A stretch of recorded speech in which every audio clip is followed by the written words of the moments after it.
A very good afternoon to you. This is TV Sapienza on Star Times Channel 260. Today is Thursday, the 29th of May 2025. My name is Joe Ibo. In our news headlines this afternoon, the Minister of Education, Dr. Olatunji Alausa, has announced that Nigeria will gradually phase out paper and pen examinations while embracing computer-based testing or CBT by 2026. The West African Examinations Council WAEC has apologized for the delayed conduct of the English language paper yesterday in the 2025 West African Senior School Certificate Examination WASSCE. President Bola Tinubu has approved the appointment of additional members to the governing councils of various federal universities, polytechnics, and colleges of education across the country. And diphtheria outbreak has claimed the lives of multiple children in a school in Abombise local government area of Imo State within 1 week. Now the details of the news. The Minister of Education, Dr. Olatunji Alausa, has announced that Nigeria will gradually phase out paper and pen examinations while embracing computer-based testing or CBT by 2026. Dr. Alausa made this known while monitoring the ongoing West African Senior School Certificate Examination WASSCE in Abuja. He noted that while the government is committed to the transition, it is also mindful of the financial and infrastructural requirements needed to achieve the goal. He reaffirmed that the deadline to introduce CBT for objective tests by November 2025 remains in place. According to him, embracing technology is essential for standardizing examinations and reducing malpractice. Dr. Alausa commended the West African Examinations Council WAEC for leading the effort, stressing that curbing examination malpractice is vital for safeguarding Nigeria's educational future.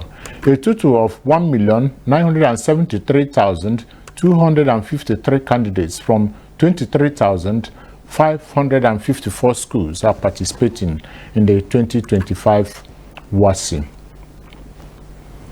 Also in education, the Joint Admissions and Matriculation Board JAMB has dissociated itself from misleading messages instructing candidates, some of whom have already sat for the resit examination and received their results, to reprint their examination slips for another resit examination.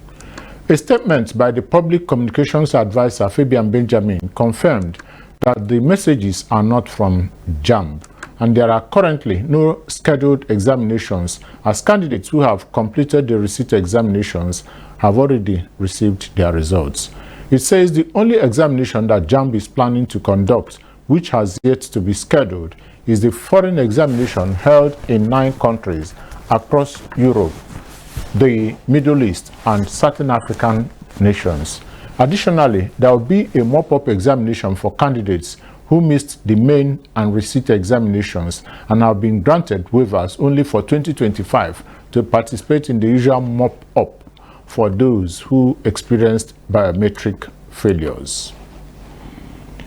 The Federal Capital Territory or FCT Command of the Nigeria Security and Civil Defense Corps (NSCDC) has shut down 7 private security companies operating illegally across various locations in Abuja.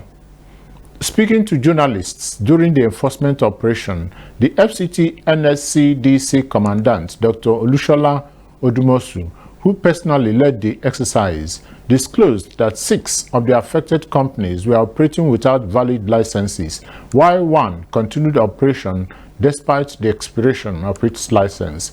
Dr. Odumosu emphasized that the NSCDC, as the statutory body mandated to license and regulate private security companies in Nigeria, will not tolerate any operation outside the bounds of the law. He reaffirmed the agency's commitment to sanitizing the private security sector and ensuring that only duly registered firms are allowed to operate. He warned that unauthorized security operations pose significant risks to public safety. According to him, personnel from unregistered outfits have in several instances been linked to criminal activities, including acting as informants to criminals. Odumoshu advised individuals or organizations interested in establishing private security companies to follow due process by registering with the NSCDC and adhering strictly to the guidelines and regulatory frameworks governing the industry. There was widespread confusion across Onitsha metropolis yesterday as candidates sitting for the English language paper of the West African Senior School Certificate Examination WASSCE experienced severe delays, with some writing as late as 10 p.m. with torchlight. Our correspondent gathered that the examination, scheduled to start by 9 a.m., was delayed for several hours at numerous centers across Onitsha. Some parents were seen hanging around school gates well into the night, while exhausted students remained inside writing their papers until under dim lighting conditions. Reports indicate that the delay stemmed from a last-minute replacement of the English language paper following an alleged leak online. The West African Examinations Council WAEC is said to have reprinted and redistributed the papers on short notice, leading to a nationwide delay.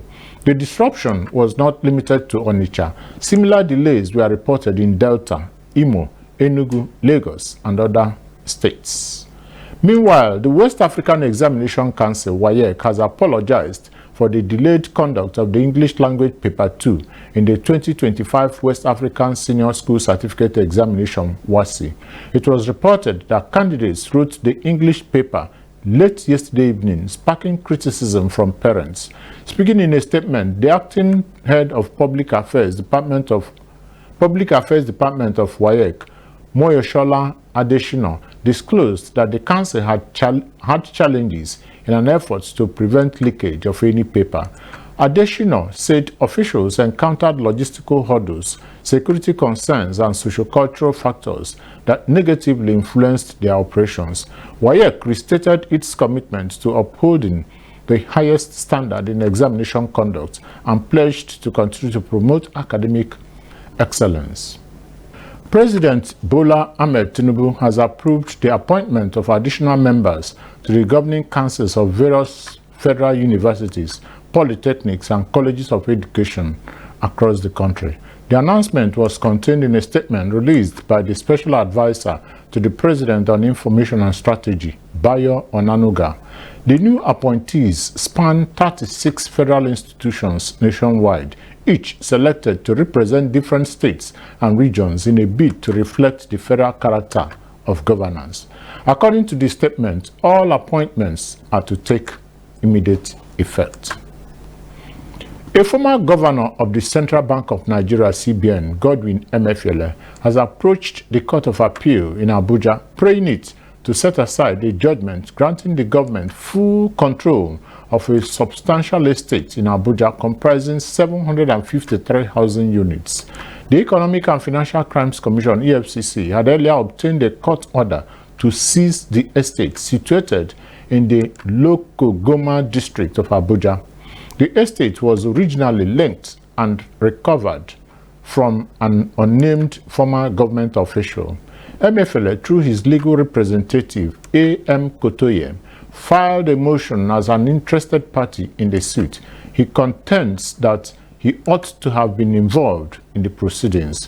He is now seeking the appeal court's reversal of the lower court's ruling.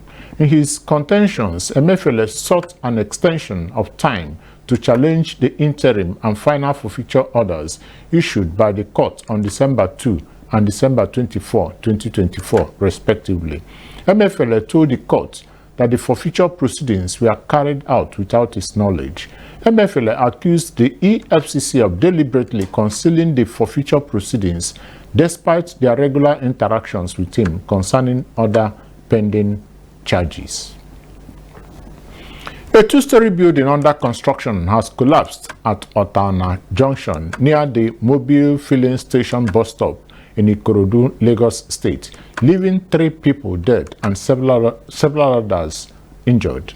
According to a situation report released by the Lagos State Emergency Management Agency, LASEMA, the agency promptly activated the state's emergency response plans following distress alerts.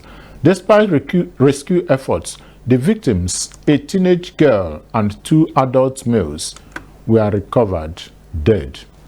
However, the agency revealed that 9 adult males were successfully rescued and attended to by LASEMA's pre-hospital care unit.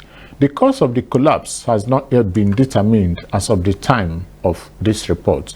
LASEMA stated that investigations are ongoing to ascertain what led to the structural failure of the building, which was still under construction at the time it came down. Some lives are said to have been lost following a sudden outbreak of diphtheria in the Mbutu community of the Abombise local government area of Imo State. The local government boss, Ihukumere Alaribe, in a press statement confirmed the tragic development, noting that the outbreak has claimed the lives of multiple children within just 1 week. As part of urgent containment efforts, the chairman ordered the immediate closure of all nursery, primary and secondary schools in Mbutu to halt further spread. He also disclosed that health officials from the World Health Organization (WHO), the Imo State Ministry of Health, Department of Disease Prevention and Control, and the Abombise Health Authority have launched a coordinated response, adding that an isolation center has been set up at the Mbutu Health Center with health personnel deployed to quarantine affected or at-risk children. The local government chairman urged parents in the community to vaccinate their children immediately, as immunization remained the most effective safeguard against diphtheria and related infections. To end the Sapientia TV news at 1 p.m., a recap of the major headlines. The Minister of Education, Dr. Olatunji Alausa, has announced that Nigeria will gradually phase out paper and pen examinations while embracing computer-based testing or CBT by 2026. The West African Examinations Council WAEC has apologized for the delayed conduct of the English language paper yesterday in the 2025 West African Senior School Certificate Examination WASSCE.